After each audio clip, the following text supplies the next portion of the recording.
ನೋಡಿ ಫ್ರೆಂಡ್ಸ್, ಮೊದಲಿಗೆ ಆಲೂ ಬೋಂಡ ಮಾಡ್ಕೊಳ್ಳೋಕ್ಕೆ ನಾವು ಆಲೂ ಸ್ಟಫಿಂಗ್ನ ರೆಡಿ ಮಾಡ್ಕೊಳ್ಬೇಕಾಗತ್ತೆ. ಆಲೂ ಸ್ಟಫಿಂಗ್ ಅಂದರೆ ಆಲೂಗೆಡ್ಡೆ ಪಲ್ಯ. ಹೇಗೆ ಮಾಡೋದಂತ ನೋಡೋಣ ಬನ್ನಿ ಫ್ರೆಂಡ್ಸ್. ಮೊದಲಿಗೆ ಒಂದು ಕಡಾಯಿ ತೊಗೊಂಡಿದ್ದೀನಿ. ಕಡಾಯಿಗೆ 5 ಟೇಬಲ್ ಸ್ಪೂನ್ ಅಷ್ಟು ಆಯಿಲ್ ಹಾಕ್ಕೊಳ್ಳೋಣ. ಈಗ ಎಣ್ಣೆ ಹಾಕಿದಾದ್ಮೇಲೆ ಎಣ್ಣೆ ಸ್ವಲ್ಪ ಚೆನ್ನಾಗಿ ಕಾಯಕ್ಕೆ ಬಿಡೋಣ. ಈಗ ಎಣ್ಣೆ ಚೆನ್ನಾಗಿ ಕಾದಿದೆ. 1/4 ಟೇಬಲ್ ಸ್ಪೂನ್ ಅಷ್ಟು ಸಾಸಿವೆನ ಆ್ಯಡ್ ಮಾಡ್ಕೊಳ್ಳೋಣ. ಸಾಸಿವೆ ಚಟಪಟ ಅಂದಮೇಲೆ 1/4 ಟೇಬಲ್ ಸ್ಪೂನ್ ಅಷ್ಟು ಜೀರಿಗೆನ ಆ್ಯಡ್ ಮಾಡ್ಕೊಳ್ಳೋಣ.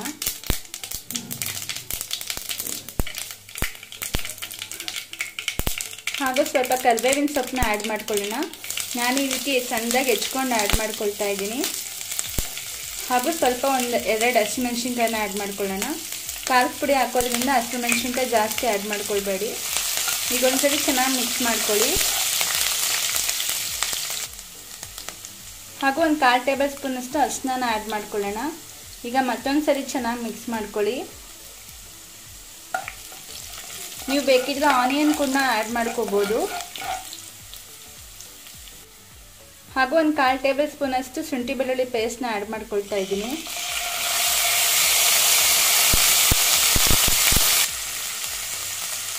ಹಾಗೂ 1/2 ಟೇಬಲ್ ಸ್ಪೂನ್ ಅಷ್ಟು ಖಾರದ ಪುಡಿ ಹಾಗೂ 1/2 ಟೇಬಲ್ ಸ್ಪೂನ್ ಅಷ್ಟು ಧನಿಯಾ ಪುಡಿ ತೊಗೊಂಡಿದ್ದೀನಿ. ಇದನ್ನು ಕೂಡ ಆ್ಯಡ್ ಮಾಡ್ಕೊಳ್ಳೋಣ. ಈಗ ಮತ್ತೊಂದು ಸರಿ ಚೆನ್ನಾಗಿ ಮಿಕ್ಸ್ ಮಾಡ್ಕೊಳ್ಳಿ.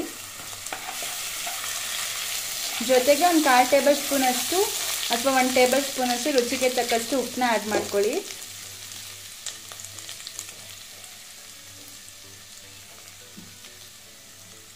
ಮತ್ತೊಂದು ಸರಿ ಚೆನ್ನಾಗಿ ಮಿಕ್ಸ್ ಮಾಡಿ.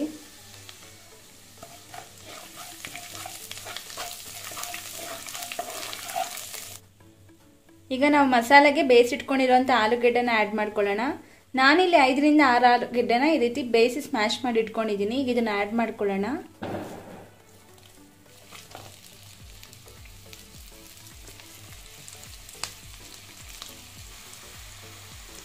ಈಗ ಒಂದ್ಸರಿ ಚೆನ್ನಾಗಿ ಮಿಕ್ಸ್ ಮಾಡ್ಕೊಳ್ಳಿ.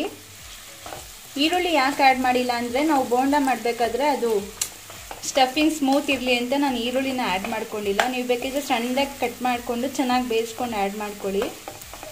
ನೋಡಿ, ಈ ರೀತಿ ಚೆನ್ನಾಗಿ ಮಿಕ್ಸ್ ಮಾಡ್ಕೊಳ್ಳಿ. ನೋಡಿ, ಈ ರೀತಿ ಚೆನ್ನಾಗಿ ಮಿಕ್ಸ್ ಮಾಡ್ಕೊಳ್ಳಿ. ಇವಾಗ ಗ್ಯಾಸ್ ಸ್ಟವ್ನ ಆಫ್ ಮಾಡ್ಕೊಳ್ಳೋಣ. ಫೈನಲ್ ಆಗಿ ನಾವು ಇದಕ್ಕೆ ಕೊತ್ತಂಬರಿ ಸೊಪ್ಪನ್ನ ಆ್ಯಡ್ ಮಾಡ್ಕೊಳ್ಳೋಣ. ನೋಡಿ, ಕಲರ್ ತುಂಬ ಚೆನ್ನಾಗಿ ಕಾಣುತ್ತೆ ಕೊತ್ತಂಬರಿ ಹಾಕೋದ್ರಿಂದ. ಈಗ ಮತ್ತೊಂದು ಸರಿ ಚೆನ್ನಾಗಿ ಮಿಕ್ಸ್ ಮಾಡ್ಕೊಳ್ಳಿ.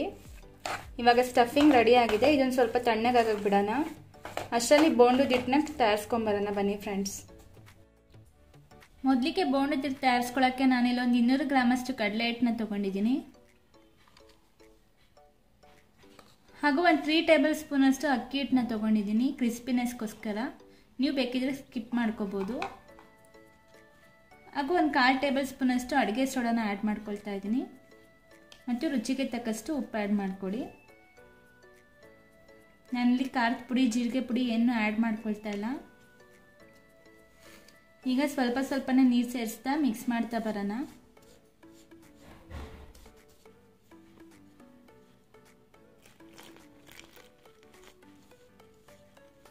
ಒಂದು ಮೀಡಿಯಮ್ ಹದದಲ್ಲಿ ಕಲಿಸ್ಕೊಳ್ಳಿ. ಜಾಸ್ತಿ ಗಟ್ಟಿಗೆ ತೆಳ್ಳಗೆಲ್ಲ ಕಲಿಸ್ಕೊಳ್ಳೋಕೆ ಹೋಗಬೇಡಿ. ಬೋಂಡ ಅದ್ಯೋ ಅದಕ್ಕೆ ಕಲಿಸ್ಕೊಳ್ಳಿ. ನೋಡಿ ಫ್ರೆಂಡ್ಸ್, ಇವಾಗ ಕಲಸಿದಾಗಿದೆ. ನೋಡಿ, ಈ ಅದಕ್ಕೆ ನೀವು ಕಲಿಸ್ಕೊಳ್ಬೇಕಾಗತ್ತೆ.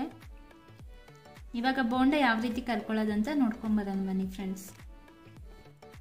ನೋಡಿ ಫ್ರೆಂಡ್ಸ್, ಇವಾಗ ಸ್ಟಫಿಂಗ್ ಕಂಪ್ಲೀಟಾಗಿ ಆರಿದೆ. ನಾವಿವಾಗ ಬೋಂಡಕ್ಕೆ ಉಂಡೆ ಮಾಡ್ಕೊಳ್ಳೋಣ. ನಿಮಗೆ ಯಾವ ಸೈಜಲ್ಲಿ ಬೇಕೋ ಆ ಸೈಜಲ್ಲಿ ಉಂಡೆ ಮಾಡ್ಕೊಳ್ಳಿ. ನಾನಿಲ್ಲಿ ಈ ಸೈಜಲ್ಲಿ ಆಲೂ ಬೋಂಡಕ್ಕೆ ಉಂಡೆ ಮಾಡ್ಕೊಂಡಿದ್ದೀನಿ. ಇದೇ ರೀತಿ ಉಳಿದಿರೋ ಸ್ಟಫಿಂಗ್ಸಲ್ಲಿ ಉಂಡೆ ಮಾಡಿ ಇಟ್ಕೊಳ್ಳಿ.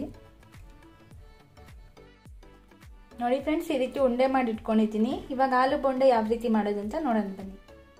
ಈಗ ಒಂದು ಕಡೆ ಎಣ್ಣೆ ಕಾಯಕ್ಕೆ ಇಟ್ಟಿದ್ದೆ. ಎಣ್ಣೆ ಕೂಡ ಚೆನ್ನಾಗಿ ಕಾದಿದೆ. ಇವಾಗ ಬೋಂಡನ ಹಾಕೊಳ್ಳೋಣ.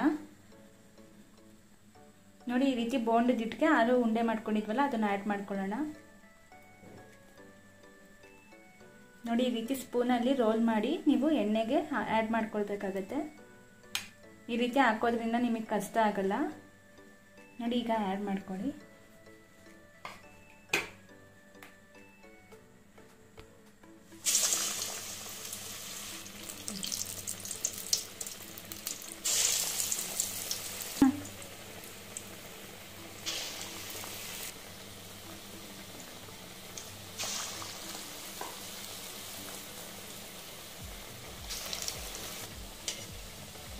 ನೋಡಿ ಫ್ರೆಂಡ್ಸ್, ಈಗ ಎಣ್ಣೆಲಿ ಡೀಪ್ ಫ್ರೈ ಮಾಡ್ಕೊಳ್ಳೋಣ.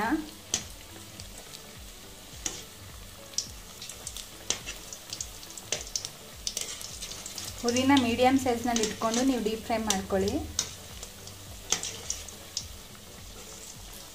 ಮುಂಚೆನೇ ಆಲೂ ಸ್ಟಫಿಂಗ್ನ ಬೇಯಿಸಿರೋದ್ರಿಂದ ನೀವು ಅಷ್ಟೊಂದೇನು ಬೇಯಿಸ್ಕೊಳ್ಳೋ ಅವಶ್ಯಕತೆ ಇಲ್ಲ.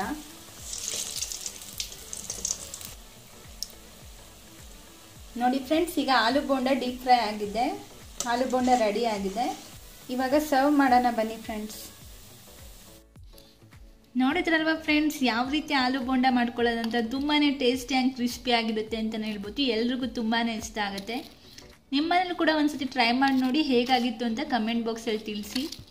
ಹಾಗೂ ಇದೇ ರೀತಿಯ ನೆಚ್ಚಿನ ರೆಸಿಪೀಸ್ಗಾಗಿ ನಮ್ಮ ಚಾನಲ್ಗೆ ಸಬ್ಸ್ಕ್ರೈಬ್ ಆಗಿ ಹಾಗೂ ಪಕ್ಕದಲ್ಲಿರುವ ಬೆಲ್ ಐಕನ್ನ ಕ್ಲಿಕ್ ಮಾಡಿ. ಮತ್ತೆ ಸಿಗೋಣ ಮುಂದಿನ ವಿಡಿಯೋ ಜೊತೆ.